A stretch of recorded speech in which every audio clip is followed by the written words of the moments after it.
Este é o Bode na Sala, o podcast da família empresária.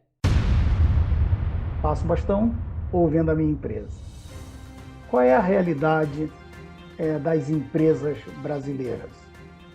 É o seguinte, esses dados não são só brasileiros, eles são, na verdade, com pequenas variações válidas no mundo inteiro, inclusive em países de economia, enfim, comunista, né, socialista ou comunista, mas que as empresas, enfim, familiares, 70% delas não sobrevivem à primeira passagem geracional. E 12 a 15% chega na terceira geração. E uma coisa muito importante é que uma empresa cresce sempre mais devagar do que a quantidade de descendentes, do ponto de vista de lucro. Então, é importante a gente entender, né, que se uma empresa, digamos assim, alimenta uma família de 4 pessoas, por exemplo, ao longo dos anos, ela vai precisar alimentar 8, ou 12, ou 20 por aí afora. Então, isso é um problema real das empresas familiares brasileiras. Vamos seguindo aqui. E por que acontece esse insucesso? Né? Ele acontece, essas são as 4 principais causas, né, do insucesso dessa transição, as mais pesquisadas e as que mais ocorrem. Tá? Então, não necessariamente na ordem, mas confusão patrimonial, o que é empresa e o que é da pessoa, né? Definição de papéis.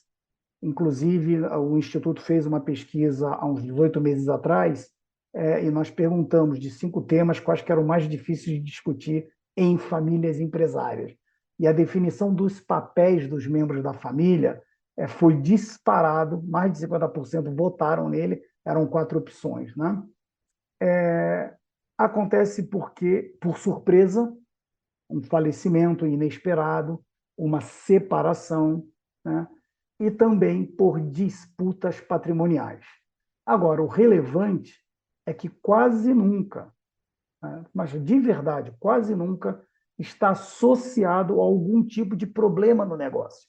Os problemas no negócio começam a ocorrer provocado pelos temas da confusão patrimonial, falta de definição clara de papéis, perdão, surpresa, né? Falecimento, separação e as disputas patrimoniais. Aqui cabe ressaltar o seguinte, quer dizer que e nós vamos comentar talvez um pouquinho mais em profundidade na sequência, mas assim, um dos temas que é difícil para quem está no comando de uma empresa ou mesmo de uma família empresária, como um investidor, é falar da sua finitude, da sua morte.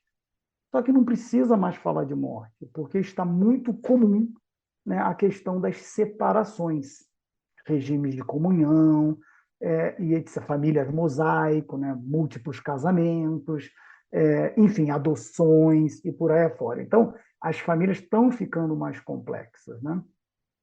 E aí eu vou trazer para vocês aqui o exemplo para falar da questão de família crescer mais rápido, né?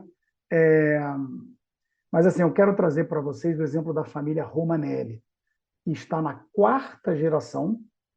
Hoje é uma família empresária aqui do Paraná, que produz equipamentos de eletricidade, né? Transformadores, etc., de grande porte. Está na 4ª geração, tem uma estrutura de governança invejável, muito boa, etc.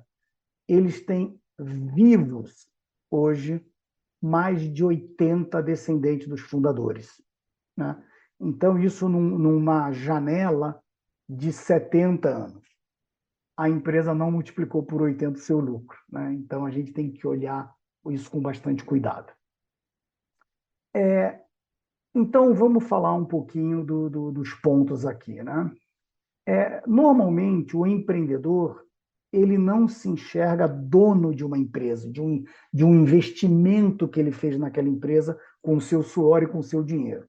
Ele acha que ele é dono, no sentido daquela pessoa que está no balcão, que não tira o olho da empresa, aquelas frases, né?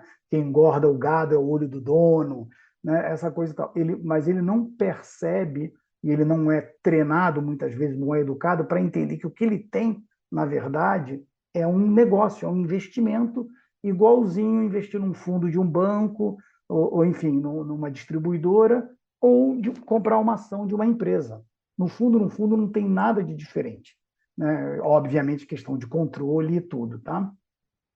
Então, esse empreendedor, ele que é dono, que atua na empresa, ele criou uma rede de relacionamentos, né? Então, ele construiu uma vaidade. Todo mundo naquela cidade, no país, às vezes no mundo, o conhecem como empreendedor. Ele que fez os principais negócios, ele que fez os principais contratos com os bancos, né? Com os principais fornecedores, desenvolveu grandes distribuidores e por aí afora. Normalmente, ele centraliza a gestão.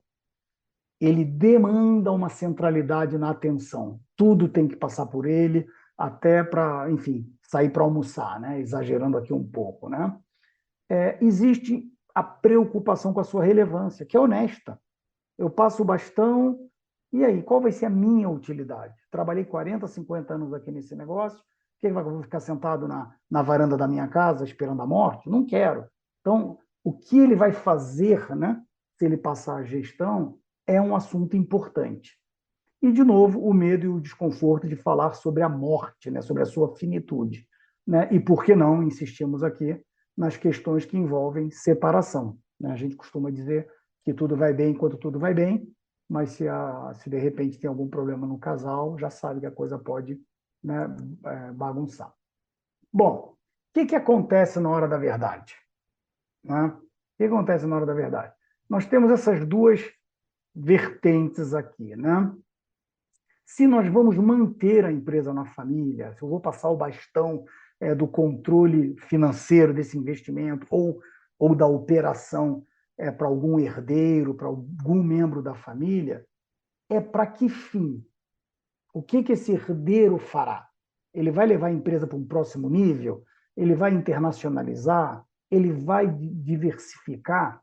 Para que eu vou fazer essa transferência de bastão? É importante ressaltar aqui, pessoal, que quando um sucessor chega, você vai ter o maior período de alterações na dinâmica da empresa, porque ele vai querer impor o ritmo dele, que não quer dizer que seja diferente do pai ou da mãe, e que seja ruim, que seja bom, mas vai existir, inclusive, aquele momento bom de inovação e tudo, né? Mas saber para que nível, quando eu digo que nível, qual é o próximo porto, né, que esse navio precisa chegar, vai demandar a questão de preparo e de seleção e até, por que não, considerar o externo, seja temporário, seja tampão ou seja permanente, né?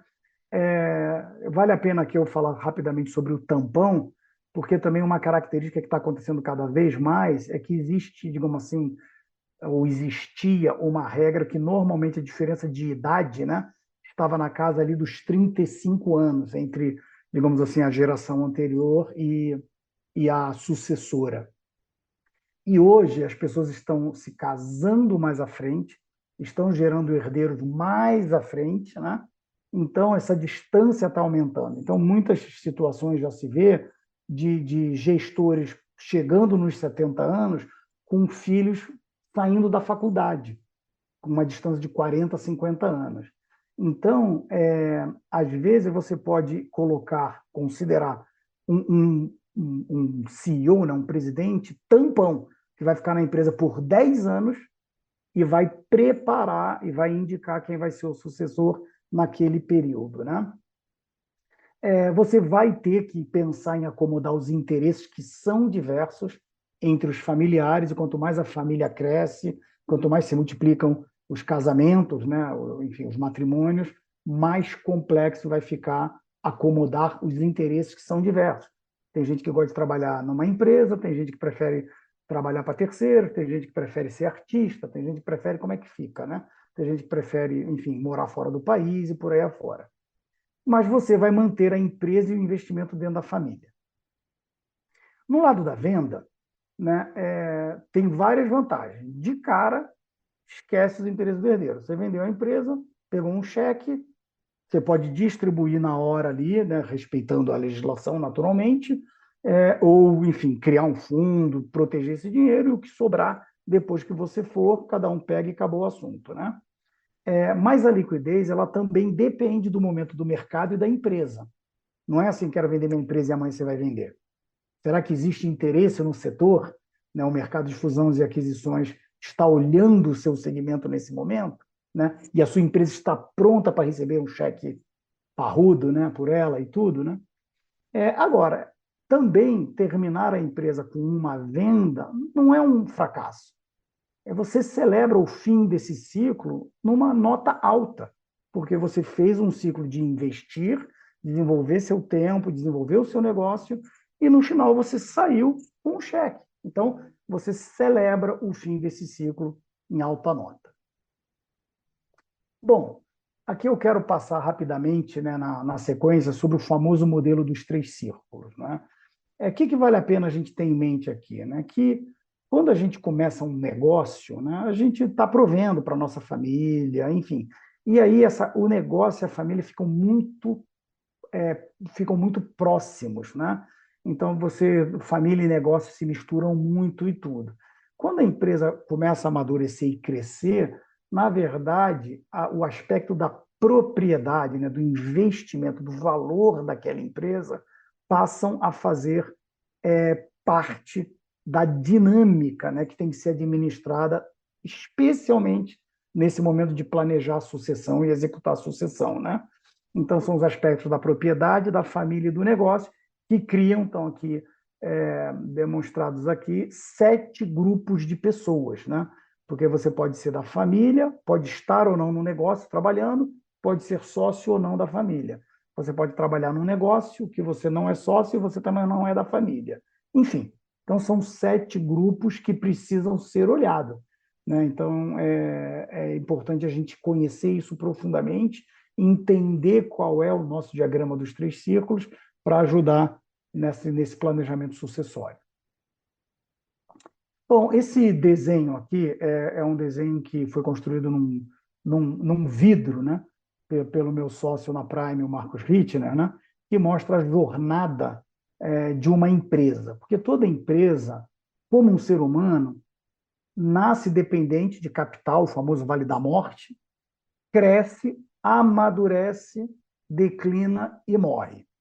Então, em cada momento da empresa, você tem que, quando começar a pegar um patamar onde o crescimento começa a declinar, e criar um outro ciclo de crescimento. Né?